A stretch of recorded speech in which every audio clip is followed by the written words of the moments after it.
It's another wonderful day guys. Nandito tayo sa Robinsons Las Piñas at pinuntahan natin ang satellite showroom ng Nissan dito sa Las Piñas para feature this week ang 2025 Nissan Urban. May mga nadagdag na features. Sasabay ba siya o sasablay sa Toyota Hiace?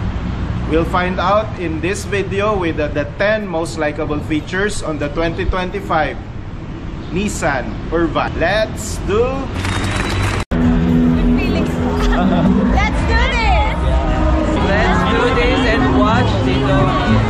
Let's do this. Let's do this and watch Tito Rich. Let's do this and watch Tito Rich. Let's do this and watch Tito Rich. Let's do this and watch Tito Rich. Let's do this and watch Tito Rich. Let's go! O sige, manood kayo kay Tito Rich. Lagi po kayo manood ng Tito Rich, siyempre. Guys, papalo Tito Rich sa mga vlog.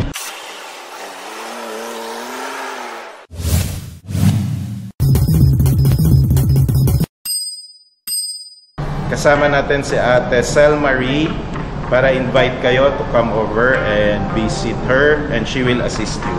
Yes. Contact nyo na lang po. So we will flash her number on the screen. So invite mo naman sila Ate Sel Marie. Nandito, meron po kami showroom po dito sa Las Piñas, Robinson. Punta na lang po kayo dito. Thank you po.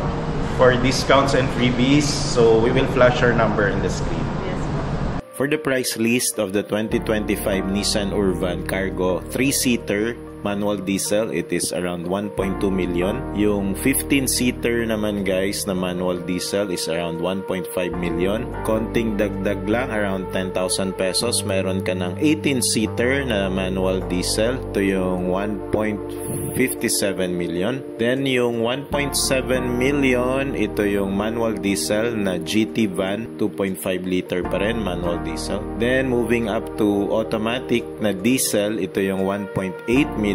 Then yung Nissan Urban Premium manual diesel ito, pero 15-seater and premium yung features, ito yung almost 2 million. And finally, yung top of its class na Nissan Urban Premium 2.5 Premium automatic transmission diesel is around 2,060,000 pesos.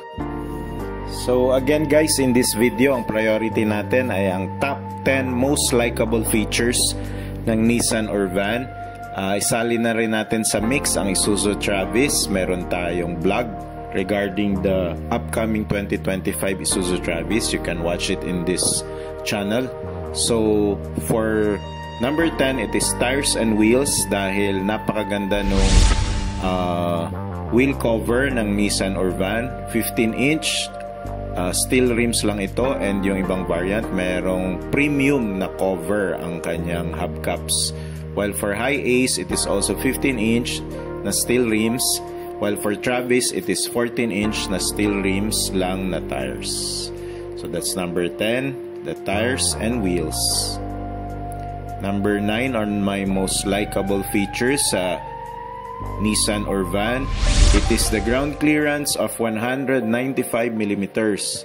So again, ang comparo lang talaga natin dito guys ay si Hiace, which is 179 millimeters lang, medyo mababa ng konti. Si Travis ang panalo dito, 200 millimeters, but again we are comparing it to Hiace or the top brand. So Nissan Urban is better by around 16 millimeters. And syempre, mas advantageous ito kung bahain yung area ninyo or yung dinadaanan ninyo. And kung maraming potholes, lubak, ito ang better option.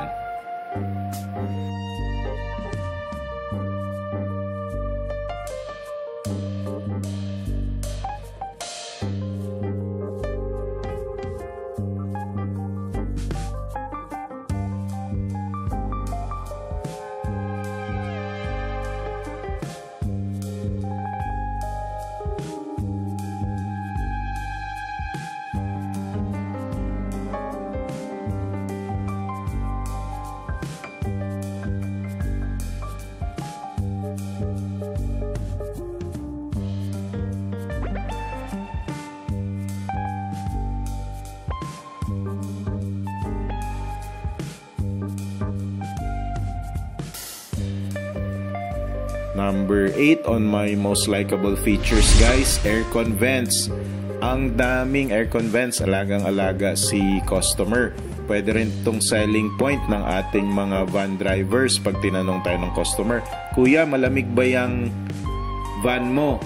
Isa lang ang sagot dyan, panalo ka na. 14 po ang aircon vents ng Nissan Urban. Yan ang gustong-gusto ng ating passengers.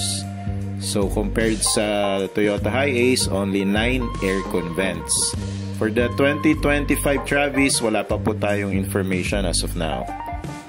So that's the 8th most likable feature, the aircon vents. Sobrang dami, 14. Number 7 on my most likable features sa Nissan Urban, it is the engine exhaust. Ito guys, tinuro ko dito sa video, kitang-kita yung exhaust or bugahan nung mainit na engine. So since this is an Urban 2.5 liter YD25 DDTI 4-cylinder 16-valve DOCH turbocharged engine, perfect itong engine exhaust para hindi mainit ang upuan ng driver. That's the 7 most likable feature.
For the 6th most likable feature naman guys, ito pinaglaruan ko yung likod ng van.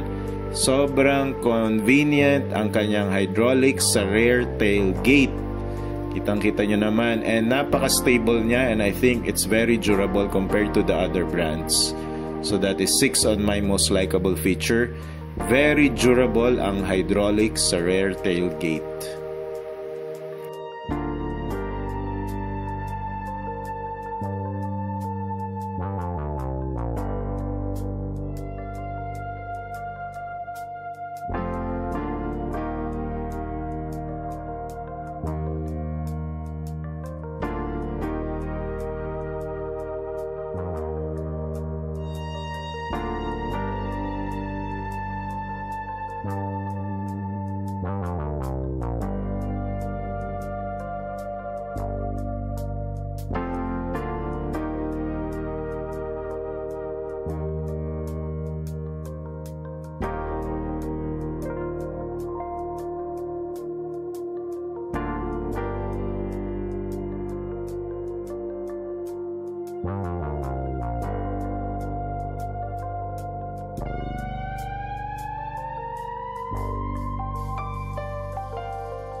Yan, halfway na tayo guys.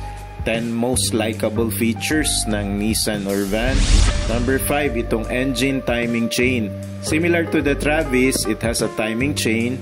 Unlike for the Hi-Ace, timing belt lang. Ito yung benefits kasi guys ng merong timing chain ang makina. Greater durability, longer lifespan, and requires less frequent maintenance. So that's the 5th most likable feature, yung kanyang timing chain. So nandito ako guys showing the engine of the Nissan Urvan.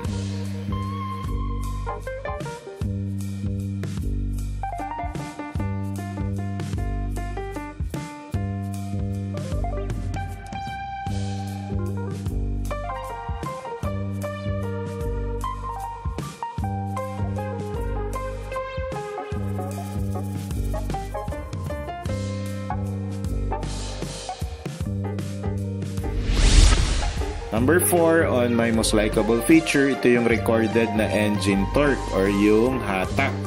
Yung Nissan Urvan, meron siyang 356 Newton meters of torque. While for Hi-Ace, Toyota Hi-Ace, it is just 300 Newton meters of torque. And for Travis, Isuzu Travis, 177 Newton meters of torque only. So sa tatlong van na i-compare natin today, the best pa rin ang hatak at ang pag-overtake ni Nissan Urvan. Kasi syempre guys, yung engine niya may turbo. That's the 4th most likable feature.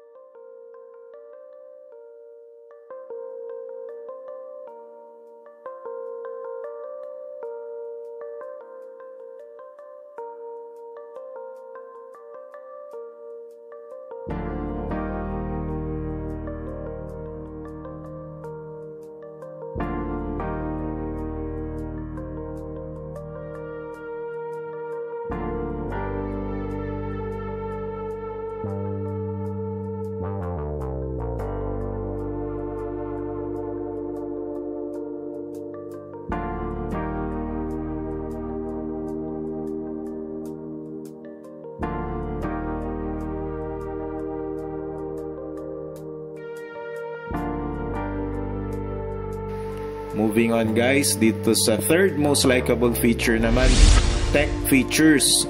So in terms of driving safety, maraming tech features and safety features si Nissan Urvan. So meron siyang vehicle dynamic control, meron siyang electronic brake force distribution, and brake assist na features.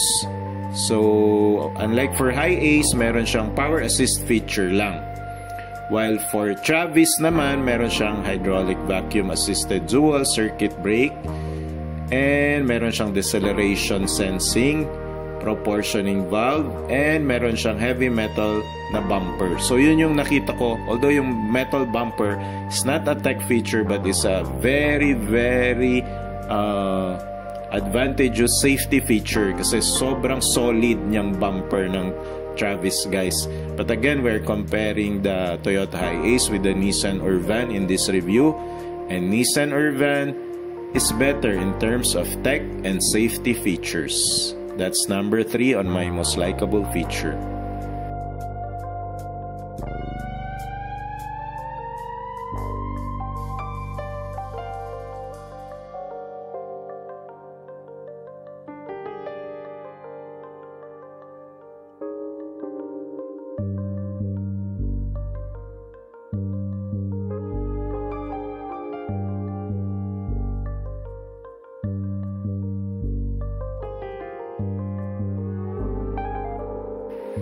Moving on guys sa number 2, it is the payload capacity guys. So si Nissan Urvan, meron siyang torsion bar with stabilizer and rigid axle with lift spring ang kanyang suspension, and it can carry around 1,044 kilograms.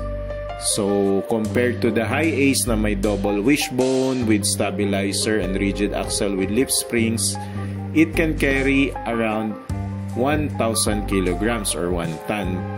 malakas na rin yung guys, hindi na rin matatawaran ang lakas at ang payload capacity ng Toyota Hiace. Pero dinaig pa rin yan, tinalo pa rin yan ng Nissan Urban with around 44 kilograms higher. As of now, wala pa po tayong data ng Isuzu Travis, so let us wait when the actual unit comes out. So that's second on my most likable feature, the payload capacity. Moving on guys to the first and most important sa ating mga namamasadang driver ay ang dimensions guys or space. Ito rin ang hinahanap ng mga customers or passengers. For the Nissan Urban, in terms of length of 5,080 millimeters, it is longer than the other two brands. Mahaba compared dun sa other two competitors. For the width, they are all almost the same, syempre, para magkasya sa ating mga iskinita at maliliit na kalye sa Pilipinas. For the height, panalong-panalo pa rin, mas mataas ang height ng Nissan Urban with 2,285 millimeters, higher than the Isuzu Travis and the Toyota Hiace, giving better comfort to your passengers. So that's the first on my most likable features, the dimensions and the space.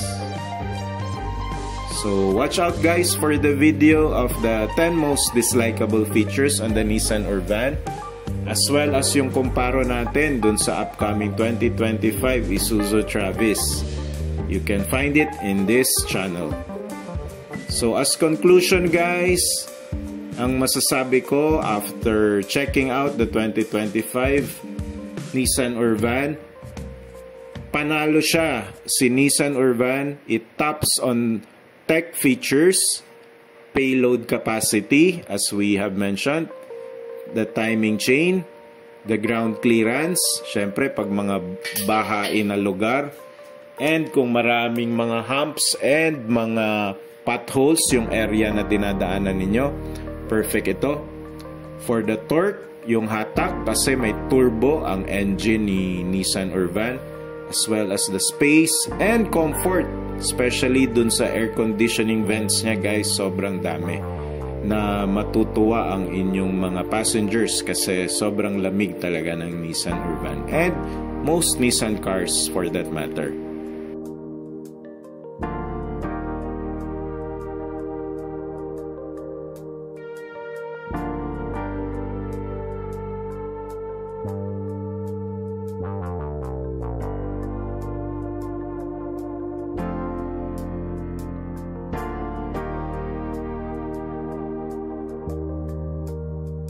So that's it guys, those are the 10 most likable features on the 2025 Nissan Urban. I hope you enjoyed watching. Thank you, God bless.